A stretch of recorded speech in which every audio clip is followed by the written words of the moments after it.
Hello, everyone. How's everybody doing today? Hope you're having a blessed day and even a better week. So, today I'm going to talk about overthinking. This is a topic that I get a lot of questions about. A lot of questions. Something that's very, very common.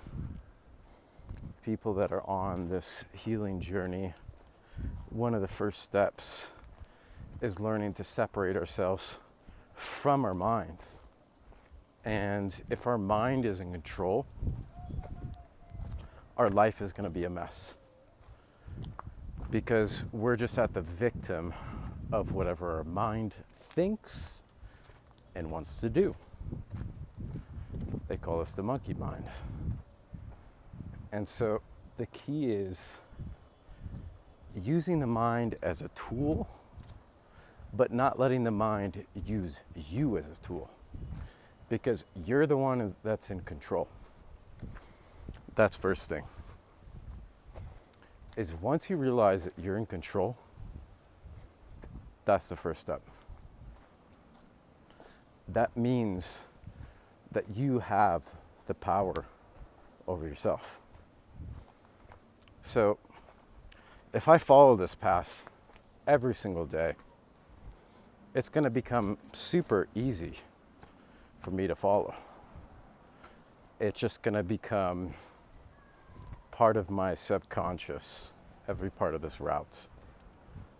And I'll be able to shut my mind off and just walk this path. And so the same thing goes for our mind. And so a lot of times our mind keeps running down these certain specific paths.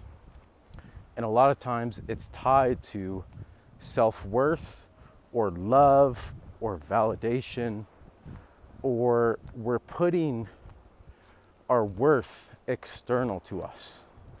We're worried about that thing that's going to happen. We're worried about that job. We're worried about that partner. We're worried about our friends. We're worried about our business. Whatever it may be, it's usually external to us. And so when we place our worth on a specific event happening, we're going to start to think and analyze all the different possibilities of this situation, because our subconscious mind is trying to protect us. Because if I think of this possibility, then I can avoid this potential quote unquote bad outcome from happening. And so a lot of times when people get plagued with overthinking, they're thinking about a specific topic. They're thinking about a specific situation.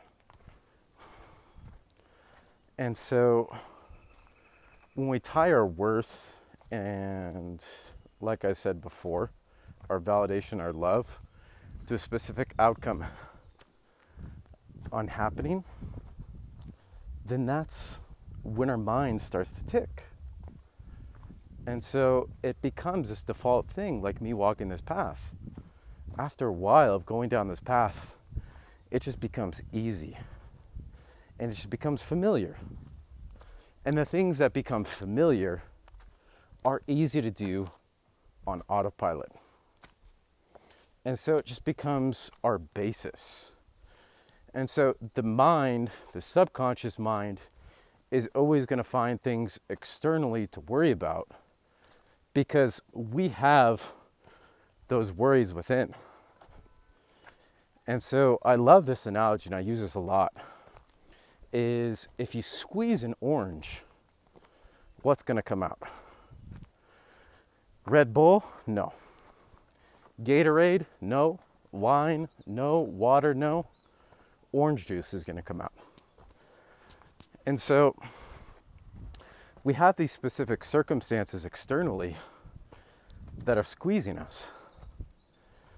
And it causes us to overthink. And so what it's squeezing out of us is that worry. And so worry and fear is what we're running on. That becomes our currency. And so, how's it going, guys? And so that becomes our currency on which we operate out of. And so it's something that becomes our default mode. And so when I used to overthink all the time, I would overthink about my work, overthink about my relationships. Is this girl gonna love me? Is she gonna be there for me? Is that job promotion, is that gonna be there for me? Is my coworker gonna be there for me when I need them to be? And so subconscious mind is always there looking out to protect us. To say, look, I see a potential fault into what's to come. I see potential danger up ahead in the road. And so when our subconscious mind detects that, it starts to go through all these different thought patterns. But then that state of being just starts to become your default. And so this is why I talked into other videos about we don't change our thinking, we change our state. Because when we're in a low state, a negative state, we have negative thoughts.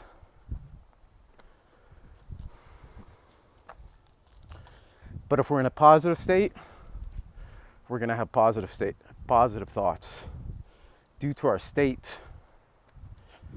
And so the way to shift out of this is to shift your state. And if you shift your state, that shifts your thinking. Because if you're in a positive mood, you're not going to have all these overthinking thoughts. You're not going to have all these different problems that you want to deal with. How's it going? So the key is shifting our state.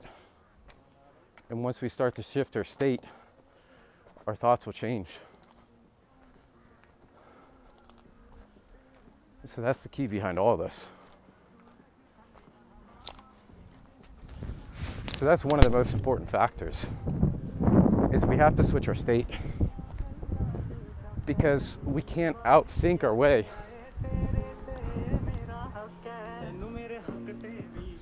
They're filming a music video. But we can't outthink this. We can't just sit down and think our way out of the situation. I've done it. I've tried it. It doesn't work. And so you have to try something new. And so in order to get something new, you got to take a new path. So if I continue down the same path, I'm going to get to the same place every time. And so if you're just sitting there, and this happened to me so many times, where I'd just be stuck at work, stuck in my car, or just stuck in bed, just thinking. My mind is moving, but my body's still. Because what happens sometimes as well, and this is kind of the key component of anxiety, is anxiety deeply ties into this overthinking. Because when you're in a state of anxiety, your sympathetic nervous system is kicked up. And so when your sympathetic nervous system is kicked up, you're in that fight or flight mode. So your subconscious mind is hyperactivated. And there's a part of our brain called the reticular activating system. And so this part of our brain is responsible for picking up patterns. And so specifically, if you've ever bought a car and you never really paid attention before about these cars, but once you buy that car, you start using that car, then you start noticing that car is everywhere. Because that part of our brain picks up that it's important to us. And so when our brain deems something as important, it starts to look out for it. It starts to pick up those patterns. And so our brain is picking up patterns from the past that when we've gone through certain situations that we've deemed traumatic or that didn't go in our way, that didn't go for our favor, then our brain starts to overthink because it just wants to protect us. But a lot of times we stay stuck in this mode. We stay stuck on this path and we don't know how to get off of it. But the thing is, we've never really learned how to get off this path. We weren't taught breath work, we weren't taught meditation, we weren't taught yoga, we weren't taught any of these things. And so, like I made the video yesterday, is there's one move that we can make that'll make everything easier. And so when it comes to overthinking, it's because we're following a specific pattern. And it's easy to follow that specific pattern. And it's because we have a buildup of energy. And so one of the root causes behind overthinking is the buildup of this energy. Because if we're not utilizing our energy during the day, then there's only so many ways that our body can utilize this energy. Because if we're not moving our muscles, if we're not moving our body, if we're not putting in steps, if we're not working out, if we're not running, or whatever it may be doing in terms of physical activity, then our brain is going to utilize that energy. And so the brain is one of the most intensive energy utilization components of our body. It uses a ton of energy, just like a processor in a computer.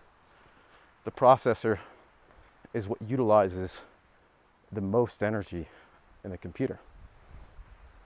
And so, had something in my throat there. We're all good. And so, if we're not utilizing this energy, then our mind is going to be spinning in order to utilize this energy. And so if you've noticed that you've just sat in bed all day, or if you're just sitting around, you're not doing anything, then most of the times you realize your mind is also there, and it's not dormant like your physical body. Our mental body is very much active. And so those are the times where we start to overthink. Because the body has to utilize this energy. Energy can't be created or destroyed. This is something that we can't just wish away. And so we have to be able to utilize this energy and transmute it. And so this is why energy transmutation practices are so crucial. This is why working out is so crucial. This is why doing breath work is so crucial. Because we can transmute this energy into a different type of energy.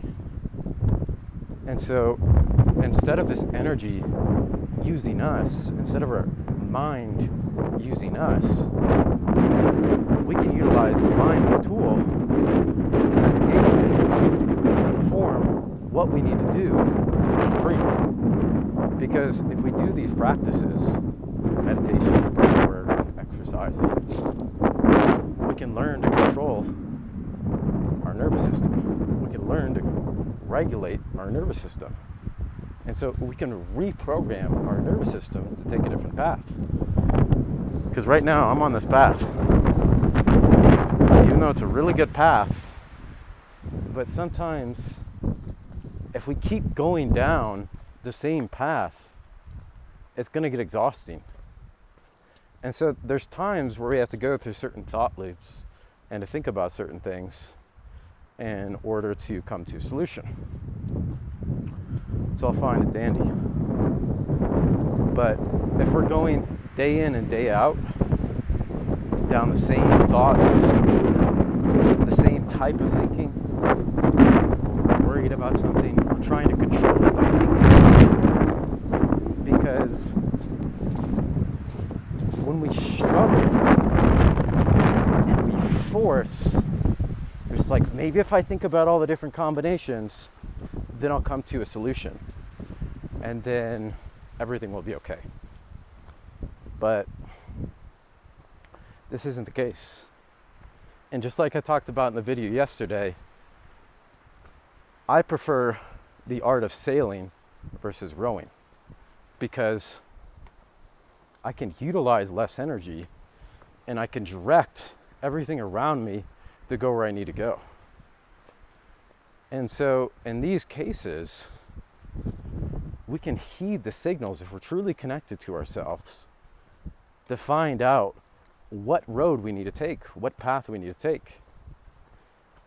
Because yes, we can think about it logically. Yes, we can do that. But a lot of the times we have to tap in to our intuition, to our own wonderful imagination, because that has the key. And so if we're trying to think our way to something, to result, a lot of times we've been thinking about the solution for days, but we still haven't come to a conclusion.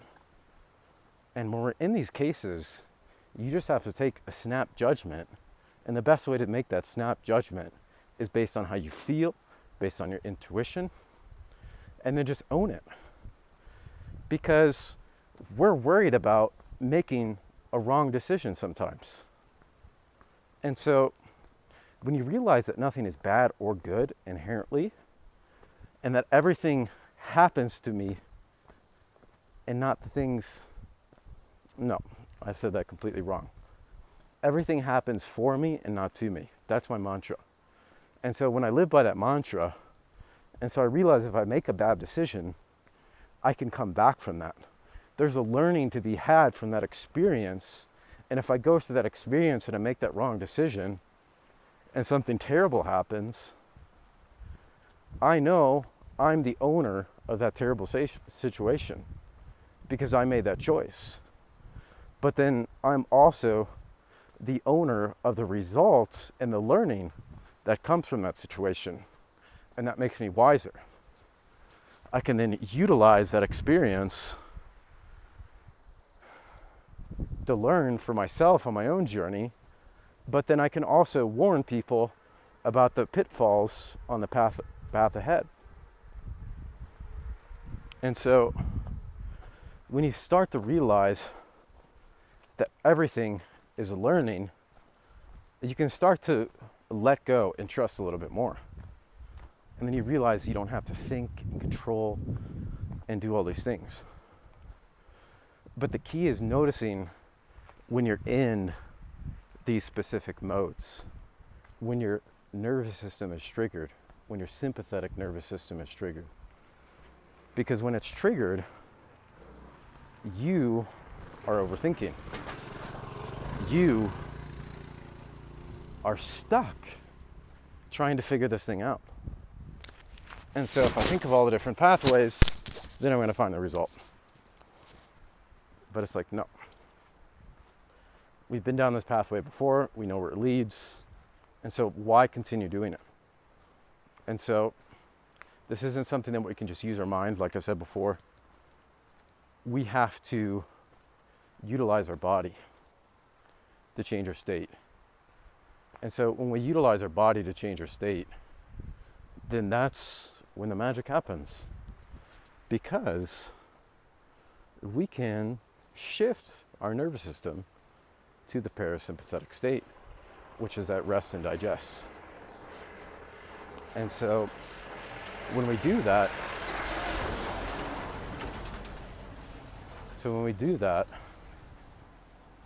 we can become more calm. We can become at a state of ease. How's it going? Another car coming by.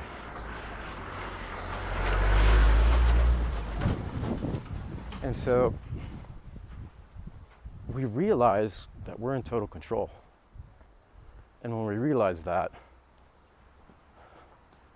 we don't become so afraid anymore. Because if we're overthinking, we realize that's our own doing. Because we're the creator of our reality. We're the owner of our experiences. And so when you become that hyper owner, you become this, everything is my fault, the good and the bad. And when you become that, you can start to account for things that you normally just write off as other people's fault. Or is it's the weather's fault, or it's my boss's fault, it's my parents' fault, family's fault, friend's fault, job's fault, girlfriend's fault, boyfriend's fault, whatever it is. And so when we take that ownership, then we become the master of our life. And we start to learn. And we start to gain more experiences through letting go and trusting that everything is happening for us, not to us. Then we can learn to let go. And we don't have to think so much. But we first have to prime our physical body. Because just like I talk about in the other videos, we have our mental body, we have our energetic body, and we have our physical body. And so all these three bodies influence each other. And so, like I said before, we cannot use our mental body to get out of the state. We have to use our physical body. So we have to do something, whether it's just walking or exercising, breath work, yoga, and we can snap out of that state. Because we have to be able to transmute that energy. And so that's the basis for this video is you need to transmute your energy. And so if you transmute your energy, your mind is going to be spinning like a hamster on a wheel. Because the energy has to go somewhere. So you might as well direct that energy to build something. Build something useful for your life. Whatever it is that you want to see in your life, direct that energy instead of worrying about some specific situation that you can't control. Because most likely that situation that you're worried about won't even happen anyway. And so we can then direct that energy to build the life that we want. And so whatever we focus on grows.